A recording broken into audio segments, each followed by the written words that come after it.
Arthur Siegel, who is an attorney and a partner at the Jaffe Law Firm, now with us on the MegaCast. Arthur, thank you for being with us today. Thank you for having me. Absolutely. Glad to have you here. How are you? How's your family, your colleagues? As far as I can tell, everybody's doing just fine. You know, we only see our colleagues via Zoom now, which is a little bizarre. My family actually is all here, which is great. My eldest is a recent college graduate and had started a job, but we brought her back home, and she's been with us for going on, I think, 9 weeks now. So it's been interesting. It's been good. It definitely has been an interesting process. Communication's changed. The way we live our daily lives has absolutely changed, and it's going to continue to change. The biggest story right now in the state of Michigan, however, is the lawsuit battle between the House and the Senate of the state of Michigan and the governor. You were recently quoted in Bridge, Michigan, that you believe Judge Stevens will issue a split decision in this case in the Court of Claims. Why do you believe, based on the proceedings on Friday and what we know so far, that there will be a split decision? Well, I don't know that there will be a split decision, but I thought it was a real reasonable possibility based on the questions that she asked. Now, judges, one thing that non-lawyers don't always get is that when judges ask questions of counsel, sometimes they're doing it because they have an agenda and they're telegraphing their beliefs. Sometimes they do it because they're testing the arguments to see if they can find weaknesses that they can correct in whatever opinion they're going to write. But Judge Stevens certainly asked the governor's lawyers some pretty tough questions dealing with, well, let me go back a step. There's two statutes that this case really revolves around. One is a 1976 Act, one's a 1945 Act, both of which give the governor certain emergency powers. The questions that the governor asked regarding the 1976 Act, that the judge asked regarding the governor's powers under the 1976 Act were pretty pointed and pretty tough. And at one point, she actually critiqued the lawyer representing the governor pretty tough and said, I don't know that that's a great argument you're making, or something to that effect. And when you hear that coming out of a judge's mouth, that tells you that the judge has some serious doubts about the arguments that were being made. The arguments on the 1945 Act, I thought, were frankly, much more even-handed, and to some extent, I think, more favorable to the governor's position, and they were much tougher. The judge was much tougher on the counsel representing the legislature.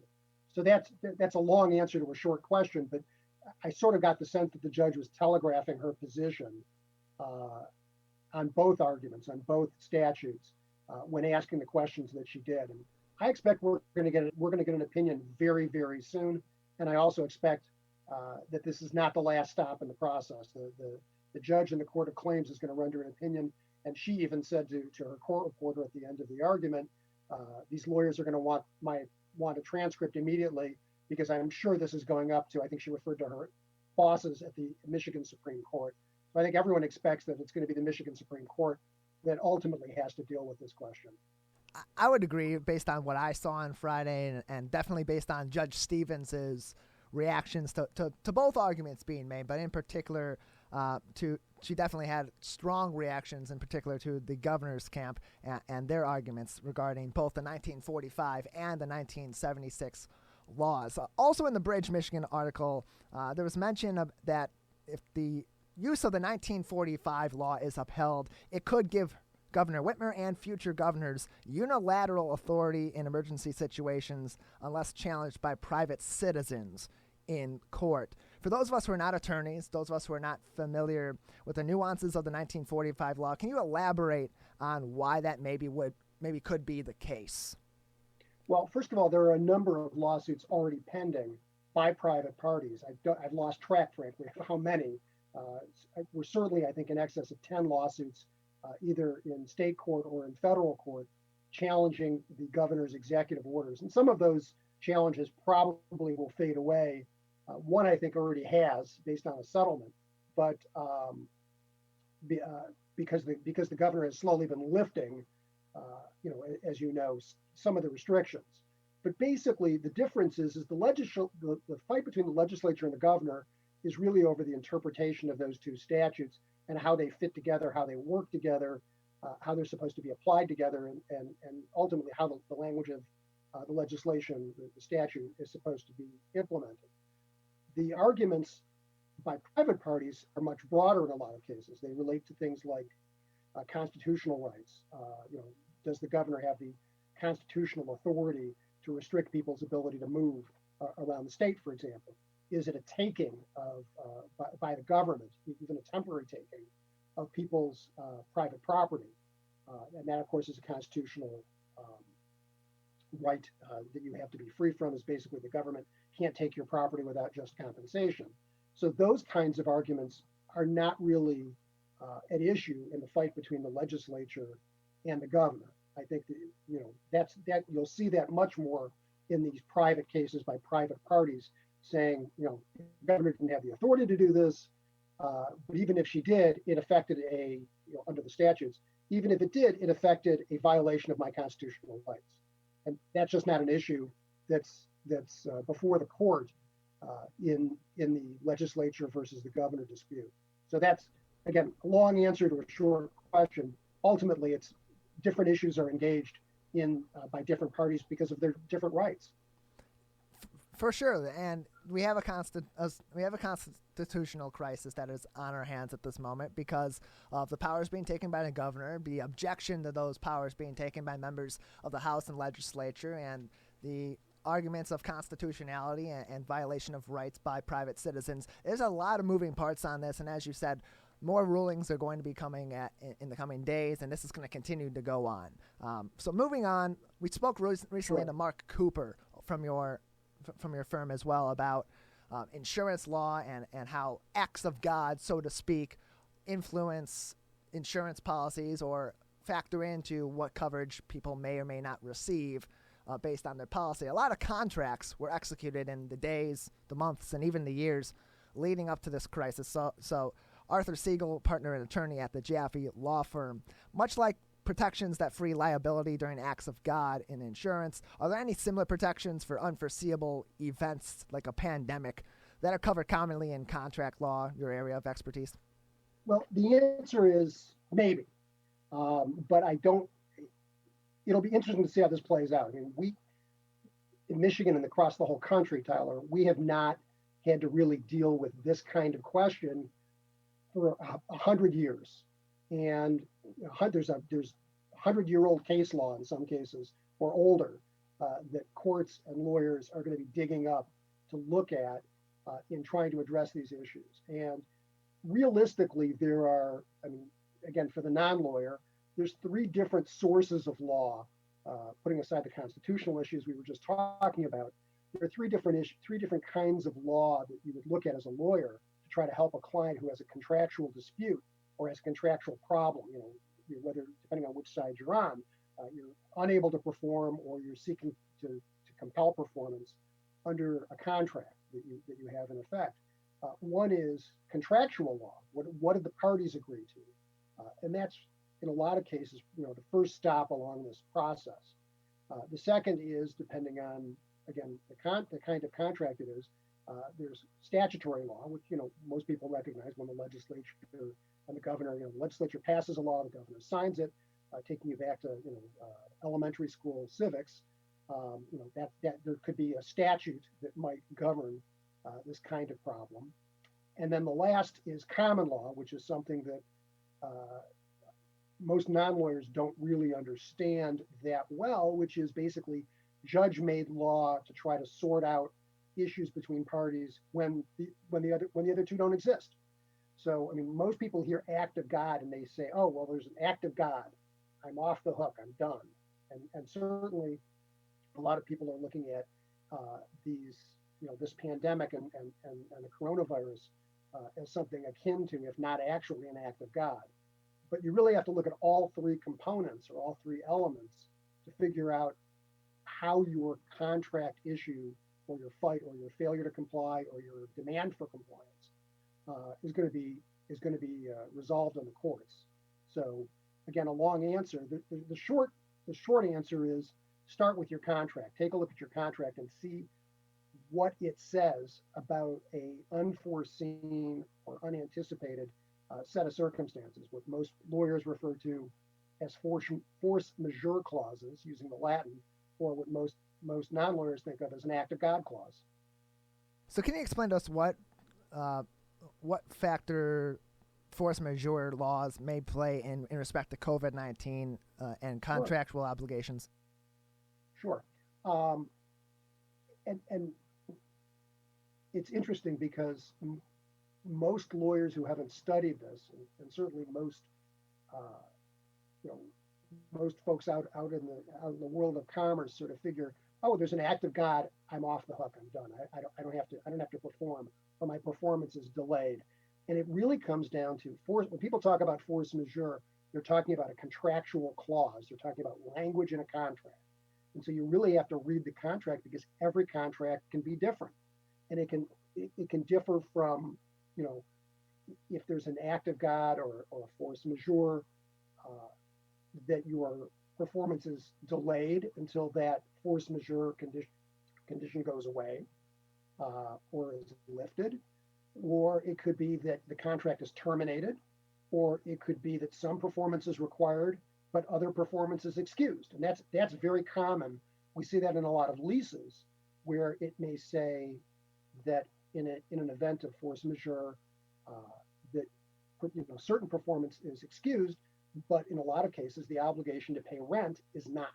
So that's a good example of sort of a hybrid approach. But again, it's not a one size fits all. It's not a blanket rule. It literally is a contract by contract determination.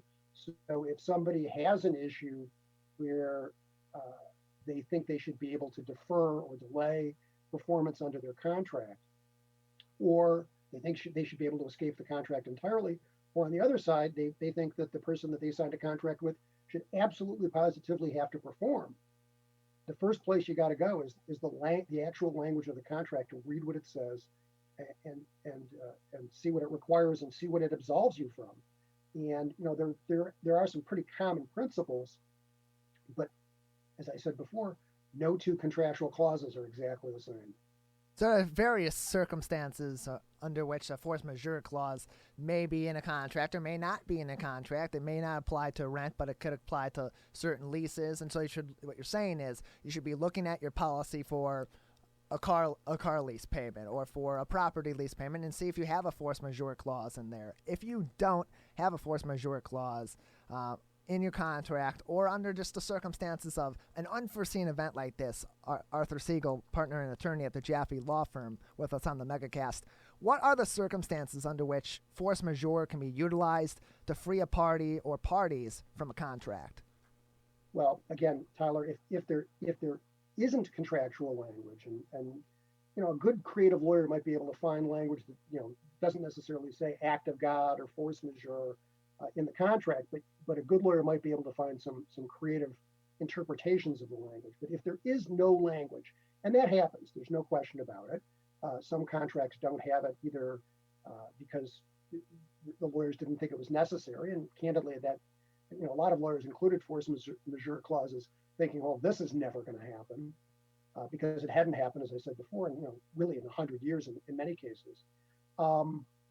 What you'll find is that, as I said before, you can look at statutory law, and there are some statutes in Michigan law and other states that will allow performance to be delayed or excused, usually dealing with the sale of goods in the event of a condition that is unforeseen and beyond the control of the parties. So that's one place to look at is there's a uniform commercial code that deals with the sales of goods, and that's a place to look. But more often, you're looking at common law doctrines, and there are doctrines of the law created by judges and courts of appeals over many years that will address the situation or can address the situation. Generally, I will tell you, the courts in Michigan and elsewhere in the United States are very unwilling to sort of rewrite the contract to help one or both of the parties, frankly. What they'll say is, you signed a contract, the contract didn't address this issue. If you thought about it and you'd addressed it, we'd enforce the contract the way you wrote it. but because you didn't, we're going to enforce the contract the way it's written right now. But they will say if something becomes impossible, and let's use a retailer as an example. If you have a retail store and your lease requires you to be open 6 days a week, that's pretty common provision in a retail lease. But we have a situation, obviously, here where the governor's issued these executive orders. As we talked about before, for the moment at least, they're still in force in effect until the courts rule on them. So, and one of the governor's orders says that certain retail establishments have to be closed. If you're not a food store or a drug store or medical supplies or something like that, you can only be open for internet and curbside sales. So you can't be fully open and operating. Is that a violation of your lease? Well, it might be, because your lease says you got to be open 6 days a week. But here you would say the governor's order made this impossible as a matter of law. I can't be open. I couldn't open my doors. And in that situation, I think probably most judges would say, you're right. You're excused from that non-performance. You don't have to open your doors. You may have to be open for curbside sales because the lease requires it, but you don't have to open your doors and let customers in, even though that was a requirement of your lease. So, the answer there is a judge may excuse non-performance. As I said before, if the lease was silent on the rent obligation, the rent has to be paid monthly. The judge may say, well, even though your business has dropped way, way, way, way off because people aren't allowed to go out and go shopping, you still have to pay your rent. And so it really comes down to sort of the intersection of what did the parties write and what does the judge view as actually, it doesn't have to be physically impossible. It could be what lawyers call impracticable, which means very, very hard to do. But it's got to be effectively impossible before a judge is going to say, yes, you're off the hook. There's another, does that answer your question, Tyler? Yeah, and on that note, if there is a situation where you have to take it to a judge and a judge has to determine if it's impracticable, as you had mentioned, for someone to make a payment on the rent on time or to stay open 6 days a week if it's in their lease agreement, other than maybe just good communication between the two parties of the contract and multiple parties of the contract that helps to alleviate some of those issues or come to some sort of a common solution, what actions can somebody take if they're in a situation where my business has been shut for several months, I'm behind on payments, I'm not going to be able to make full payments right away because I'm not bringing in any revenue? What other actions can they potentially take to protect themselves from defaulting on a contract? That is the key. You've asked the best question, and a question that just about every business person out there is asking either themselves or their business advisors or their lawyers or all of the above. And there's no easy answer to that. And a lot of it really comes down to trying to work, as you said, working together. If you can sit down with the other parties to a contract, again, landlord-tenant is one example, a service contract is another. But if you can sit down with those parties and try to hammer something out, to say, look, I'm shut down right now. I don't have the money to pay the rent. And the answer to that is, it can be, well, too bad, you got to pay the rent. It doesn't matter. You're required by law. Write me a check or I'll come out and evict you. Well, that's not a very solution-oriented approach. But there are people out there taking that approach. The flip side is that there are people out there saying specifically, okay, well, let's agree that you'll make a minimum payment. We're not going to waive the rent. You're still going to have to make the rental payments. Maybe we can agree to extend your lease out for a period of time, as I was talking about before. Maybe everything will be sort of deferred until things get back to a little bit more normal. And right now, I think people are making those kinds of determinations really on a day by day, week by week, month by month determination. Landlords might be saying, well, I'll give you a month's forbearance. I'll cut you a break for a month. Let's revisit this in a month. I don't think anybody's making long-term deals right now because nobody really knows sort of how quickly we're going to get back ramped back up, how ramped back up we're going to be, and what the economy is going to look like 6 months from now, let alone a year from now. So I think the easy answer, and it's not easy by any stretch of the imagination, is to try to work together to sort something out that will allow business people to continue to sort of march in place until things really reopen. It's a hard situation, and if landlords try to be, to bend a little bit, and tenants try to bend a little bit, or if suppliers and customers try to bend a little bit, they can probably get through this together. But certainly in a lot of instances, you're going to see more litigation. You're going to see people pulling out that contract and saying, you're obligated to do this for me. You didn't do it. You're in violation. I'm going to go to the courts to get you to get my contract enforced and get my remedy. Now, whether or not people can deliver on the remedy or pay whatever is owed is going to be a very tough question. And you may be talking to lawyers about how best to shield assets, or how to husband assets to manage them appropriately. And frankly, 6 months from now, we could be seeing a wave of bankruptcies in small customers and small businesses that whose counterparties, whose landlords, whose customers, whose suppliers weren't willing to work with them. So that's a real concern. You mentioned the communication, of course, being key in all these situations, and if there's a way that you can talk out how to best fulfill the obligations of the contract without negatively impacting one side or the other side or other parties in the contract, you should absolutely do that. But you mentioned the relationship in one of those hypotheticals between a landlord and a tenant. Governor Whitmer recently signed an executive order continuing restrictions against evicting people from their rental properties during this disaster. How does that compare maybe to force majeure? How does it differ from it? And what happens to the renter's obligation to pay their rent and so on after the disaster? Well, taking your second question first, I haven't studied the executive order in terms of its impact on rental payments, but I suspect that it doesn't alter that. I suspect that while a landlord can't evict you, and let me just say, my understanding of the governor's orders is that applies to residential renters, not to commercial renters. So if you're a store, an office, a warehouse, and you're renting, I don't believe the governor's order prevents that eviction from occurring. I think there aren't that many people rushing to court, and the courts are moving much slower because of COVID-19 and because of the forced separation that we're all going through. But people still are filing lawsuits, no question about it, in commercial disputes. But I think the answer to your question is that the tenant still has to pay the rent. It was not a mandated forbearance. It was not a rental holiday or anything like that. The difference was she didn't want people put out on the streets during a pandemic. So people were allowed to stay, but that doesn't mean that they're not obligated to pay the rent. Whether or not they have the money is a different question. So that's your second question. As to the first question, I do think it comes down to the ability to communicate and to work together, because you're absolutely right.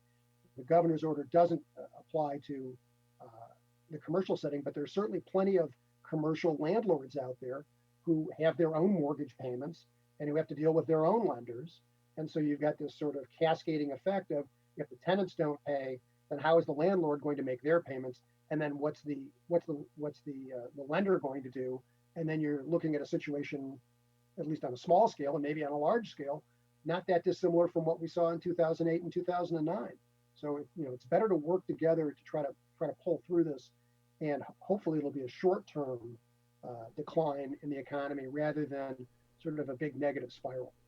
Absolutely, and communication's going to be key, and being able to work out these issues outside of court, outside of any sort of litigation or lawsuit is going to be paramount for both sides of any of these contractual arguments. Arthur Siegel, partner and attorney from the Jaffe Law Firm, thank you very much for being with us today. Thank you, Tyler. Thanks so much. Have a good day. Stay safe.